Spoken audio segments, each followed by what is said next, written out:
Good morning, students. Today we are going to see class 12 computer science lesson 4 algorithmic strategy. In last class we discussed about efficiency of an algorithm. Today class we are going to discuss about time and space complexity. Okay. நம்ம already time complexity space complexity பற்றி நிறையவே சொல்லியிருக்கேன் நான் உங்களுக்கு.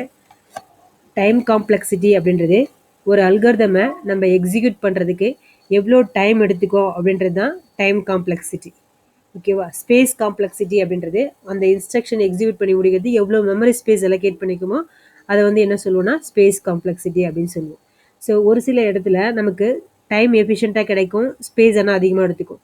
ஒரு சில சுச்சுவேஷனில் space அதிகமாக எடுத்துக்கும், டைம் கம்மியாக இருக்கும். ஸோ இது மாறிட்டே இருக்கும். ட்ரேட் ஆஃப் அப்படின்னா தான் space and time trade off. ஓகேவா? A space-time or time memory trade-off is a way of solving in less time by using more storage space or by solving a given algorithm in very little space by spending more time. அதாவது ஒரு சில சுச்சுவேஷனில் time அதிகமாக எடுத்துக்கிட்டு memory கம்மியாக எடுத்துக்கும், ஒரு சுச்சுவேஷனில் மெமரி அதிகமாக எடுத்துகிட்டு டைம் கம்மியாக இருக்கும் அப்படின்னு சொல்கிறாங்க.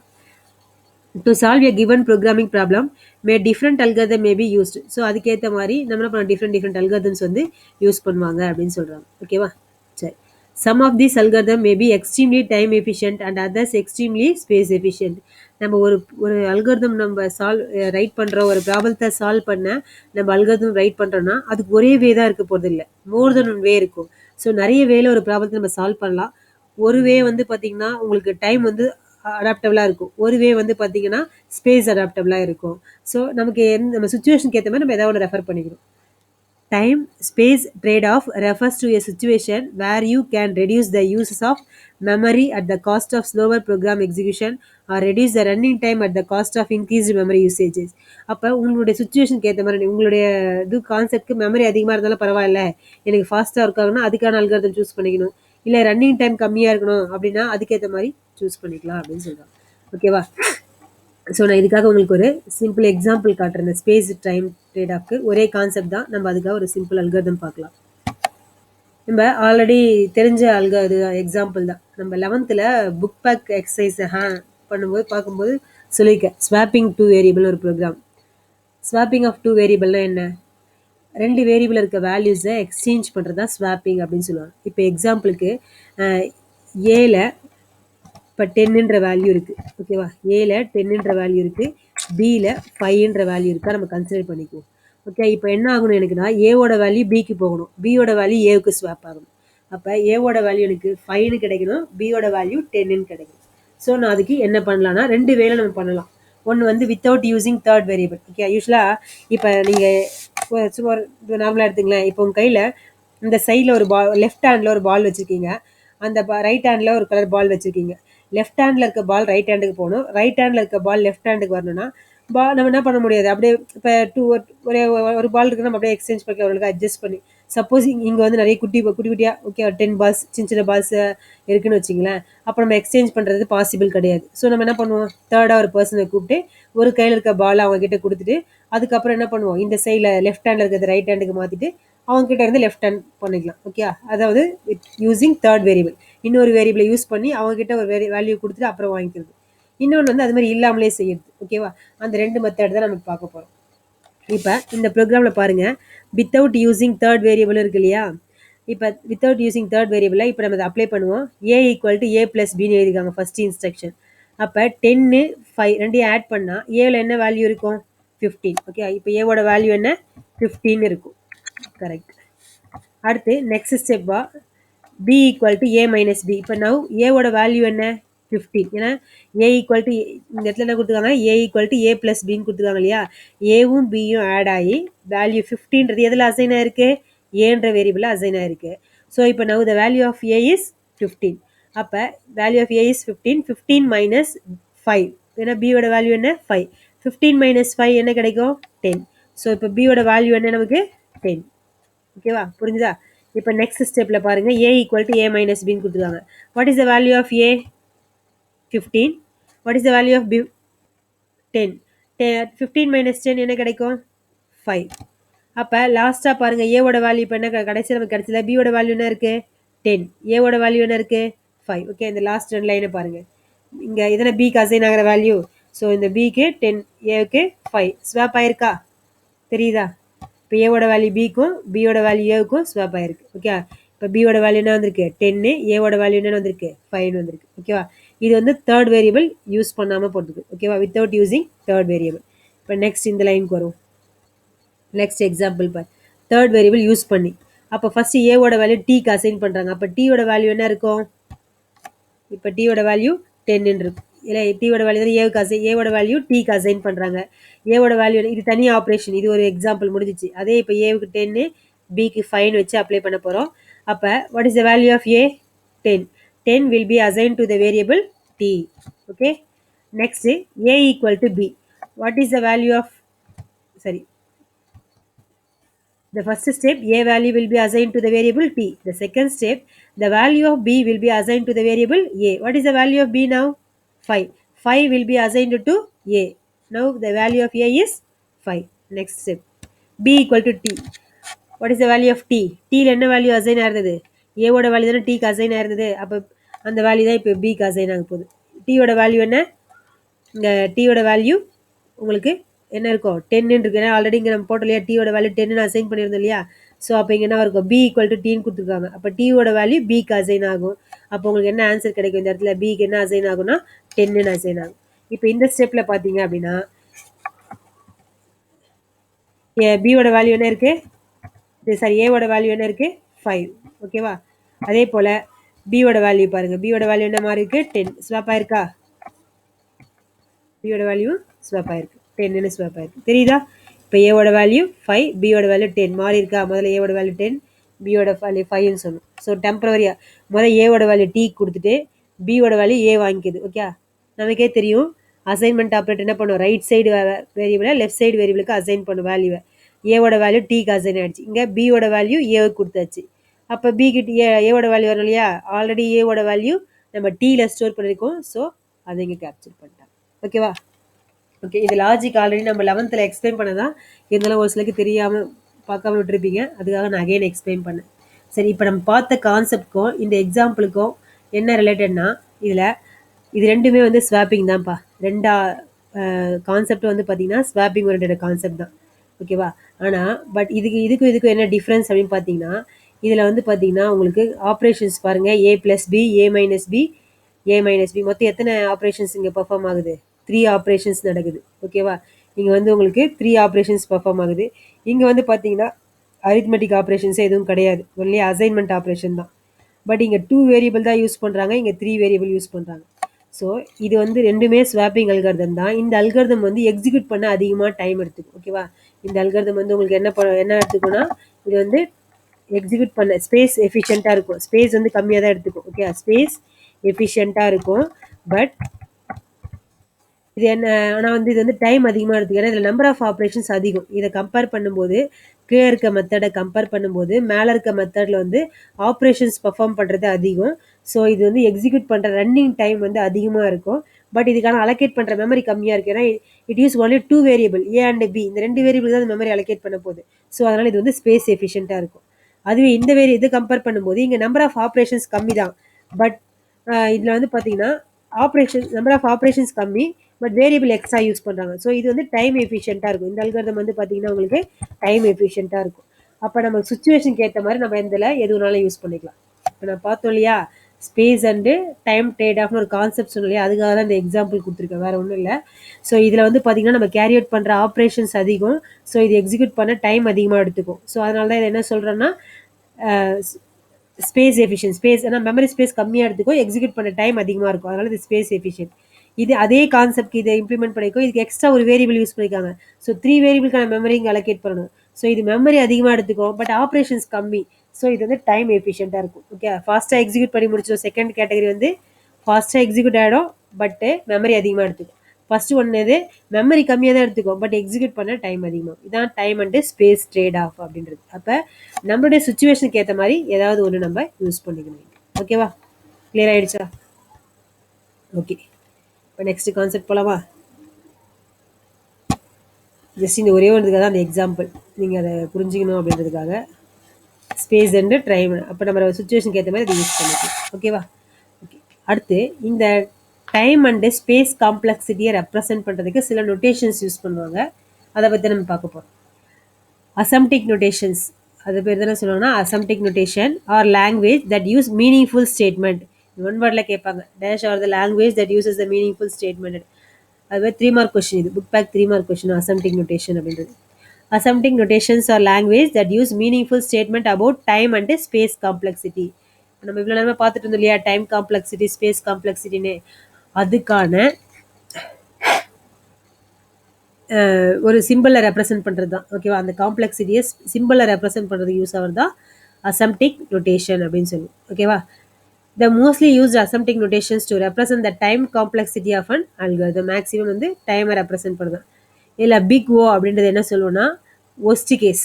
அதாவது நம்ம ஒரு எலமெண்ட்டை சர்ச் பண்ண போகிறோம், அது கடைசியாக ஒரு ஏதோ ஒரு சுச்சுவேஷன் நமக்கு கிடைக்குது அப்படின்னா அதுதான். ஓகே, ஒஸ்ட் கேஸாக இருந்தது அந்த அல்காரிதம் அப்படின்னா அதை பிக் ஓ அப்படின்னு ரெப்ரசென்ட் பண்ணுவாங்க. ஓகேவா, பிக் ஒமேகா இருந்ததுன்னா அது வந்து best case. Okay, big omega அப்படின்னா ஒரு அல்காரிதம் வந்து பெஸ்ட்டாக இருக்குது அப்படின்னா அப்போ பிக் ஒமேகாவில் ரெப்ரசென்ட் பண்ணுவாங்க. பிக் தீட்டா அப்படின்றது ஆவரேஜ் கேஸ். ஓகே, லோயர்லேயும் இல்லாமல் அப்பர்லேயும் இல்லாமல் மிடில்லே கிடைக்கிறது. ஓகேவா, அந்த காம்ப்ளெக்சிட்டி நம்ம ரெப்ரசென்ட் பண்ணும்போது ஓ ஆஃப் என் நீங்கள் ரெப்ரசென்ட் பண்ணுறீங்க இல்லையா, இது ஜஸ்ட் உங்களுக்கு வாட் இஸ் வாட் தான் கொடுத்துருப்பாங்க. ஆக்சுவலாக நீங்கள் வந்து பார்த்தீங்கன்னா ஹையர் ஸ்டடீஸ் போகும்போது இதெல்லாம் வந்து ஒரு லெசனாக தனியாக ஒரு சப்ஜெக்டாகவே படிப்பீங்க, அல்காரிதம் ஸ்ட்ரக்சர்ஸ் ஃபுல்லாகவே. ஜஸ்ட் இதில் வாட் இஸ் வாட் தான். அப்போ பிக் ஓ ரெப்ரசென்ட் பண்ணும்போது ஓ ஆஃப் என் லாக் என் அப்படின்னு ரெப்ரசென்ட் பண்ணுவாங்க அந்த அல்காரிதம்க்கு. ஆவரேஜ் கேஸாக இருந்ததுன்னா theta of n log n represent பண்ணுவாங்க. பெஸ்ட் கேஸாக இருந்தால் omega of n log n அப்படின்னு. ஓகே, டைம் காம்ப்ளெக்சிட்டியை ரெப்ரசென்ட் பண்ணுறதுக்கான ஒரு நொட்டேஷன் அவ்வளோதான். அந்த சிம்பிளில் ரெப்ரசென்ட் பண்ணுவாங்க. அப்போ ஒரு அல்காரிதம் பிக் ஓன்னு கொடுத்துருந்தாங்க அப்படின்னா அது பெஸ்ட் கேஸ்னு அர்த்தம். ஒமேகான் சரி ஒஸ்ட் கேஸ்னு அர்த்தம். ஒமேகான்னு கொடுத்துருந்தா பெஸ்ட் கேஸ், தீட்டான்னு கொடுத்துருந்தா ஆவரேஜ் கேஸ். ஓகேவா, இப்போ இதுக்கு ஒரு எக்ஸாம்பிள் வச்சு சொல்கிறாங்க. பெஸ்ட் கேஸ்னா என்ன, ஒஸ்ட் கேஸ்னா என்ன, ஆவரேஜ் கேஸ்னா என்ன. இப்போ என்கிட்ட ஒரு 10 எலமெண்ட்ஸ் இருக்குது. நான் தேடுற எலமெண்ட் எனக்கு ஃபஸ்ட்டு பொசிஷன்லேயே கிடச்சிச்சு அப்படின்னா அதை வந்து என்ன சொல்லுவேன்னா பெஸ்ட் கேஸ் அப்படின்னு சொல்லுவேன். ஓகேவா, அதுவே எனக்கு கடைசி வரலும் போயிட்டு கிடைக்காமலும் போகலாம், இல்லை கடைசியாக போய் கிடச்சிது அப்படின்னா அது வந்து ஒஸ்ட் கேஸ். எனக்கு இன்பிட்வீன்லேயே கிடச்சிதுன்னா அது ஆவரேஜ் கேஸ். அவ்வளோதான். ஓகேவா, இப்போ அதை தான் நம்ம சும்மா ஒரு எக்ஸாம்பிள் வச்சு சொல்லப்போம். A list of n values stored in array. ஒரு அரேவில் நிறைய வேல்யூ ஸ்டோராக இருக்குது. If you want to search a particular element, the algorithm searches by comparing the key element with each element in the list among n element sequentially. அப்போ ஒரு list of element நீ வச்சிருக்கேன், என்ன பண்ண போகிறேன், இப்போ பர்டிகுலராக ஒரு எலமெண்ட்டை நான் சர்ச் பண்ண போகிறேன். அதில் அப்போ நான் என்ன பண்ணுவேன், ஒவ்வொரு எலமெண்ட்டாக சீக்வென்ஷியலாக ஆர்டராக ஃப்ரம் ஃபஸ்ட் எலமெண்ட் வந்து ஒவ்வொன்றா என்ன பண்ணிட்டு இருக்கேன், அந்த என் நம்பர் ஆஃப் எலமெண்ட்டை செக் பண்ணிட்டே இருப்பேன். என்னன்றது மேபி 10 எலமெண்ட்ஸாக இருக்கலாம், it may be 20 element, 30, whatever it is. ஓகேவா, நான் ஒவ்வொரு எலமெண்ட்டோட கம்பேர் பண்ணுறேன். The best case would be if the first element in the list matches with the key element. The efficiency in that case would be expressed in big O of 1 because only one comparison is enough. நான் சொன்னேன் இல்லையா ஏற்கனவே, simple represent பண்ணுறதே வந்து time complexity தான். அப்போ முதல்ல எனக்கு கிடச்சிச்சு அப்படின்னா அது பெஸ்ட் கேஸ்னு எடுத்துக்கிட்டு அதை நான் எப்படி ரெப்ரசென்ட் பண்ணுவேன், பிக் ஓ. பெஸ்ட் கேஸ்க்கு வந்து பிக் ஓ தானே யூஸ் பண்ணுவோம். ஸோ O of 1 அப்படின்னு ஒரே ஒரு comparison is enough. Similarly, the worst case in the scenario would be in the if the complete list is searched and the element is found only at the end of the list or not found in the list. எனக்கு கடைசியாக தான் அந்த element கிடைச்சிது, இல்லை கிடைக்காமலும் போகலாம். அப்படி இருந்ததுன்னா அதை நான் எப்படி ரெப்ரசென்ட் பண்ணுவேன்னா big O of n. N comparison எனக்கு தேவைப்படுது, ஸோ பிக் ஓ ஆஃப் என்னு ரெப்ரசென்ட் பண்ணுவேன். அதுவே ஆவரேஜ் கேஸ்னா இன்பிட்வீனில் எனக்கு கிடைக்கிறது. ஓகேவா, the average case efficiency of an algorithm can be obtained by finding the average number of comparison, minimum number of comparison equal to 1, maximum n. அப்போ n plus 1 divided by 2 represent பண்ணலாம். Okay, அப்போ middle ஏதோ minimum இருக்குது, லோயர்லி இல்லாமல் ஹையர்லி இல்லாமல் middle வரப்போகுது. So n plus 1 divided by 2 அப்படின்னு. அப்போ ஆவரேஜ் கேஸை ரெப்ரசென்ட் பண்ணும்போது பிக் ஓ ஆஃப் என்னு கொடுக்கும். புரியுதா, ஆவரேஜ் கேஸை ரெப்ரசென்ட் பண்ணும்போது big O of n. Okay, n by 2 plus 1 வரும். அதை நீங்கள் 1 இந்த இதில் மல்டிப்ளை பண்ணிங்கன்னா 2 2 கேன்சல் ஆகிடும். அப்போ ஓ ஆஃப் என்னு வரும் உங்களுக்கு ஆன்சர்.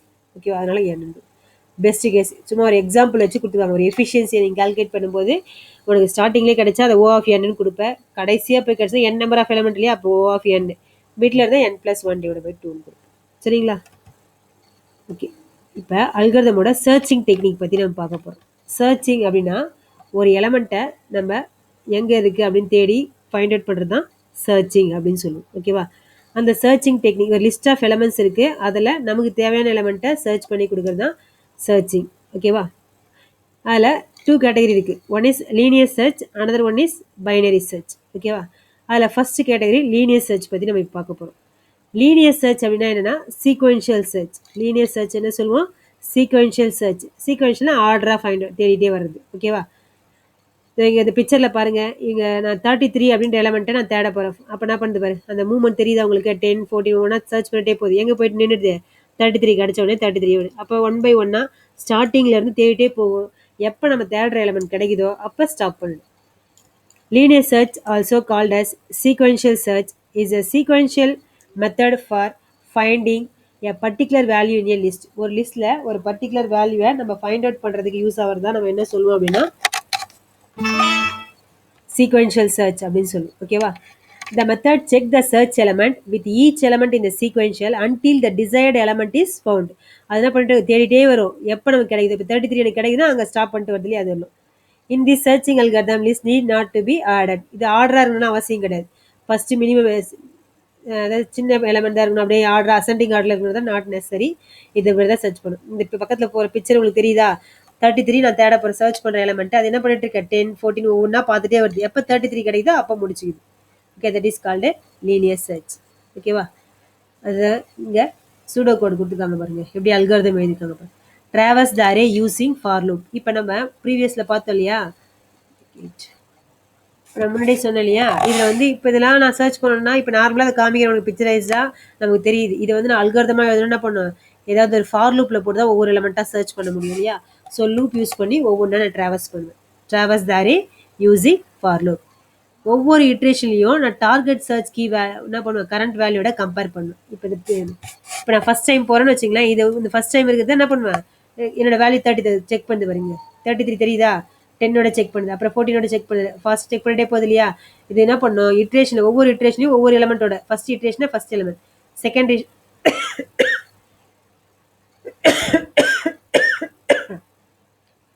செகண்ட் இட்ரேஷனா செகண்ட் எலமெண்ட், தேர்ட் இட்ரேஷனா தேர்ட், அப்படியே ஒவ்வொரு இட்ரேஷனும் அது என்ன பண்ணிட்டே இருக்கும்? சர்ச் பண்ணிட்டே வரும். இங்கே பாரு. In every iteration, compare the target search key value with the current value of the list. Okay. If the value match, display the current index and the value of the array. If the value do not match, move on to the next array. இங்க பாத்தீங்கன்னா மேல இந்த எக்ஸாம்பிள்ல பாருங்க, அப்படியே compare பண்ணிட்டே போகுது. இருந்ததுன்னா index reply வரும், கிடைச்ச உடனே அதுக்கப்புறம் என்ன அந்த வேல்யூ ரிட்டர்ன் பண்ணாது. இல்லை என்ன பண்ணிட்டு இருக்கோம்? சர்ச் பண்ணிட்டு போயிட்டே இருக்கும். எப்போ கிடைக்குதோ அப்போ ஸ்டாப் பண்ணிடும்.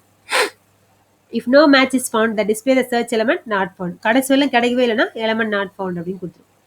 To search the number 25 in the array, linear search will go step by step in the sequential order starting from first elementலேருந்து கடைசி எல்லாம் போகும்.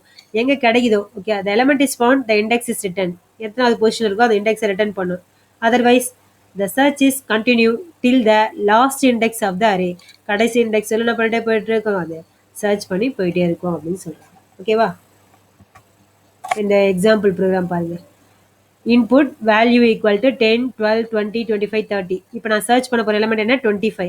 இது என்ன பண்ணும்? ஃபார் லூப்பில் ஃபர்ஸ்ட் எலமெண்ட்டோட அந்த 25 செக் பண்ணும். இல்லை, it's not there. 12 is not there. 25 is not equal to 25. 20 is not equal to 25. அப்புறம் தேர்ட். அப்போ நான் என்ன ரிட்டர்ன் பண்ணணும்? எனக்கு நான் அதோட இண்டெக்ஸ் நம்பர் என்ன? Position third. இண்டெக்ஸ் பொசிஷனா 0 1 2 3 தான் அரேல ஸ்டோர் பண்ணுவோம். ஸோ அதோட இண்டெக்ஸ் வேல்யூவும் அதுக்கான வேல்யூ ரிட்டர்ன் பண்ணும். இதுதான் லீனியர் சர்ச். ஓகேவா? புரிஞ்சுதா? லீனியர் சர்ச்னா ஸ்டார்டிங்லேருந்து எண்டிங் வரலும் ஆர்டராக 1 by 1 எக்ஸிக்யூட் பண்ணிட்டு வரும். ஓகேங்களா? ஓகே கைஸ், இப்போ நான் உங்களுக்கு என்னென்ன சொன்னேன் இன்னைக்கு கிளாஸில் அப்படின்னா, ஸ்பேஸு டைம் காம்ப்ளெக்சிட்டிக்குள்ள கம்பேரிசன் சொன்னேன். ஸ்பேஸ் காம்ப்ளெக்சிட்டினா அந்த ஒரு அல்காரிதம், நம்ம ஒரு ப்ராப்ளமை சால்வ் பண்ண ஒரு அல்காரிதம் ரைட் பண்ணுறோம். அந்த அல்காரிதம் எவ்வளோ அமௌண்ட் ஆஃப் மெமரி எடுத்துக்குதுன்றதை பேஸ் பண்ணி சொல்கிறது தான் ஸ்பேஸ். எவ்வளோ அந்த இன்ஸ்ட்ரக்ஷன் எக்ஸிக்யூட் பண்ண எவ்வளோ டைமிங் எடுத்துக்குது, எவ்வளோ நம்பர் ஆஃப் ஆப்ரேஷன்ஸ் அதில் கேரி அவுட் பண்ணுறாங்க அப்படின்றது டைம் காம்ப்ளெக்சிட்டி. அதுக்கு தான் எக்ஸாம்பிள் ஸ்வாப்பிங் சொன்னோம். அதில் வித்தவுட் யூஸிங் தேர்ட் வேரியபிள்னா அதில் ஆப்ரேஷன்ஸ் கேரி அவுட் பண்ணுறாங்க இல்லையா, அது வந்து அதிகமாக இருக்குது. ஸோ டைம் அதிகமாக எடுத்துக்கும், பட் ஸ்பேஸ் வந்து கம்மியாக எடுத்துக்கும். தேர்ட் வேரியபிள் யூஸ் பண்ணும்போது ஸ்பேஸ் அதிகமாக எடுத்துக்கும், டைம் ஃபாஸ்ட்டாக குயிக்காக முடியும். ஸோ டிபெண்டிங் அப்போ அந்த சுச்சுவேஷனை பொறுத்து நம்மக்கிட்ட சப்போஸ் இப்போ என்கிட்ட வந்து மெமரி ஸ்பேஸ் அதிகமாக ரேம் கெப்பாசிட்டி நான் வச்சுருக்கேன், எனக்கு ஃபாஸ்ட்டாக எக்ஸிக்யூட் ஆனால் போதுன்னா அதுக்கு அப்போ நான் என்ன பண்ணுவேன்? எக்ஸிக்யூஷன் ஃபாஸ்ட்டாக வேணும் அப்படின்னும் போது second with using third variable எடுத்துக்குவேன். இல்லை எனக்கு ஃபாஸ்ட் எக்ஸிக்யூஷன் ஃபாஸ்ட்டாக மெமரி ஸ்பேஸ் தான் எனக்கு இம்பார்ட்டன்ஸ், எங்கிட்ட ஸ்பேஸ் இல்லை அப்படின்னும் போது ஃபஸ்ட் ஆப்ஷன் எடுத்துக்குவேன். Okay, without using third variable. அப்போ டிபெண்டிங் அப்போ அந்த சுச்சுவேஷனை பொறுத்து நம்ம சூஸ் பண்ணிக்கணும். அடுத்து அதை ரெப்ரசென்ட் பண்ணுறதுக்கான நொட்டேஷன்ஸ், அல்காரிதமை ரெப்ரசென்ட் பண்ண நொட்டேஷன்ஸ் யூஸ் பண்ணுவாங்க. அதில் டைம் காம்ப்ளெக்சிட்டின்னு பார்த்தீங்கன்னா பெஸ்ட் கேஸாக ஒஸ்ட் கேஸாக இருந்தால் ஓ, பெஸ்ட் கேஸாக இருந்தால் ஒமேகா, ஆவரேஜ் கேஸாக இருந்தால் தீட்டாவில் ரெப்ரசென்ட் பண்ணுவாங்க. இப்போ எக்ஸாம்பிளுக்கு ஒரு லிஸ்ட் ஆஃப் எலமெண்ட்லேருந்து நான் சர்ச் பண்ணும்போது ஸ்டார்டிங்லேயே எனக்கு கிடச்சிச்சு அப்படின்னா அது ஓ ஆஃப் ஒன் அப்படின்னு ரெப்ரசென்ட் பண்ணுறேன். என் மிடில் கிடைச்சா n+1/2, லாஸ்ட்டில் கிடைச்சா ஓ ஆஃப் என். ஓகே. அப்புறம் சர்ச்சிங் டெக்னிக். சர்ச்சிங்கில் ஆக்சுவலாக 2 டெக்னிக் இருக்குது. ஒன்று லீனியர் சர்ச், இன்னொரு பைனரி சர்ச். இப்போ நான் ஃபஸ்ட்டு இன்றைக்கி உங்களுக்கு சொன்னது லீனியர் சர்ச் மட்டும் தான் சொல்லியிருக்கேன்.